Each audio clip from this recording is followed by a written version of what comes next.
bertabarruk di kuburan orang soleh itu ibadah atau bukan? Kalau bukan, selesai, nggak usah kita diskusi.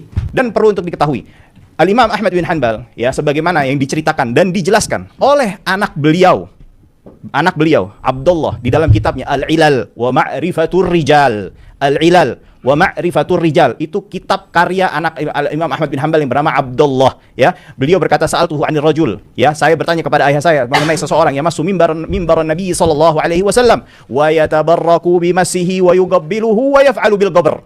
Ya, dan orang tersebut bertabaruk kepada mimbarnya Nabi Muhammad SAW dengan cara memegang-megangnya, menyentuh-nyentuhnya, dan mencium-ciumnya, dan juga melakukan hal yang sama terhadap kuburnya Nabi Muhammad SAW.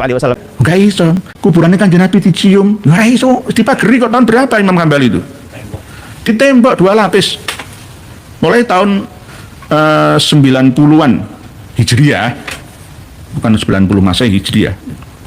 Makam Nabi Muhammad di dalam Masjid Nabawi Madinah dikenal sebagai salah satu situs paling suci bagi umat Islam dan dijaga dengan pengamanan yang sangat ketat dan berlapis-lapis. Lapisan pertama adalah dinding utama rumah Nabi. Lalu lapisan kedua adalah tembok yang ditambahkan pada masa Khalifah Umar bin Abdul Aziz. Lapisan berikutnya berupa pagar besi yang melingkupi area makam, dan lapisan terluar adalah tirai hijau yang mengelilingi makam dari pandangan umum. Tabarukan itu ngalap berkah, mengambil manfaat.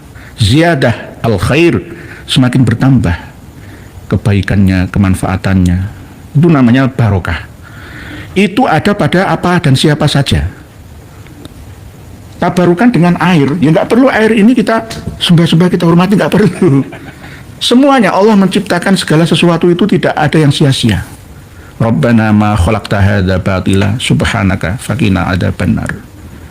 Jadi seperti orang India, semuanya ya ditabaruki, tapi dengan pemahaman, ya, berdasarkan keyakinan atau dogma saja. Ini malah berbahaya, nggak bisa maju manusia. Itu lucu, kembali ke zaman jahiliyah semua nantinya itu.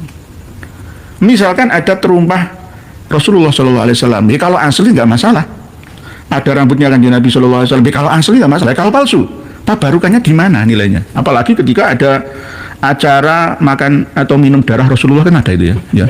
Alhamdulillah, Habib dan saya dan Umin dan adik dan istri telah meminum darah Rasul Sallallahu Alaihi Wasallam sebentar tadi. Itu bekasnya hijamah beliaunya pada waktu masih hayahnya. Jadi ini jelas kembali kepada zaman keterbelakangan lah, saya nggak mengatakan jahiliyah, keterbelakangan. Oleh sebab itu ketika kita mau tabarukan terhadap apa dan siapa saja, itu yang pertama harus dengan dingilmoni terlebih dahulu. Ada tata caranya, ada tuntunannya. Tidak boleh wes iki pokoke ngawur ae. Pantes lakoni, ya. Nah ini berbahaya. Sangat berbahaya. Membuat umat Islam ini ditertawakan oleh orang-orang selain kita itu loh. Karena apa? Kembali ke zaman jahiliyah. Bagaimana ya? Bekasnya toiletnya Habib dicium-cium, disujud-sujudi. Ini bagaimana? Ini namanya tabarukan yang tidak syar'ian. Tabarukan itu disikapilah dengan intelektual, ilmiah lah, keilmuan lah gitu loh. Lah, apakah saya melarang tabarukan ziarah kuburan? Tidak. Ziarah kuburan itu substansinya adalah tudzakirul akhirah, sama dzikrul maut, ingat kematian. Intinya itu di situ. Jangan minta tawasulan, tabarukan kepada yang diziarahi, nggak perlu itu. Itu kalau dikasih oleh Allah, otomatis segala sesuatu itu ada barokahnya, ada manfaatnya, ada hikmahnya. Nggak perlu kita tawasul, ini atawassalu ilaika ya Mbah Sunan Ampel Iral bil Bariyah. Nggak perlu. Wis pokoknya di situ yang minta kepada Allah, doakan kepada ahli kubur kan itu. Manfaat dari menolkan hati dan pikiran, ya, ketika kita berada di makam atau kuburan, baik kuburan orang soleh ataupun tidak soleh, ya, kuburan Nabi, makam Nabi atau tidak, atau wali sekalipun, tetap kita tidak boleh meminta kepada mereka. Ini namanya ziarah yang ilmiah itu loh. Ziarah itu yang ilmiah itu loh.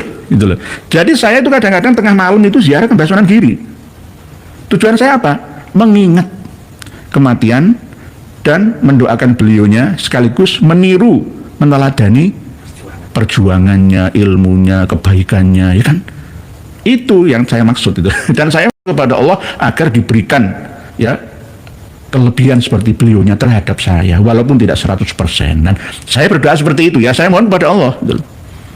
Lah kalau ziarah ke makam orang tua, ya malah lebih penting nomor satu. Oleh sebab itu misalkan ada kawan-kawan yang sering mengikuti acara ziarah wali limo, ya nggak apa-apa. Nggak perlu kita haramkan, tidak perlu kita kafir-kafirkan, kita fasik murtadkan, tidak perlu, diarahkan saja. Itu. Karena apa? Orang-orang desa itu setelah panen ya, mereka mengumpulkan uang, kepingin kelencer jalan-jalan ke kota, menghiling-hiling lah, melihat suasana yang beda gitu. Lo mau lihat sawah, gunung, pantai, laut, ya kan nggak pantas sendiri. Lah jalan-jalan ke kota ya sambil ziarah, ya ziarah wisata rohani. Ya nggak apa-apa sih. Yang penting itu kita arahkan. Kita arahkan ziarah ilmiah namanya. Apakah bernilai ibadah? Tergantung innamal a'malu binniyat. Niatnya apa? Ya niat untuk membaca ayat yang tercipta, ya, menggabungkan dengan ayat yang terfirman yang dia baca selama ya, mereka ada di rumahnya sampai dipraktekkan di luar rumahnya. Nggak masalah sebenarnya.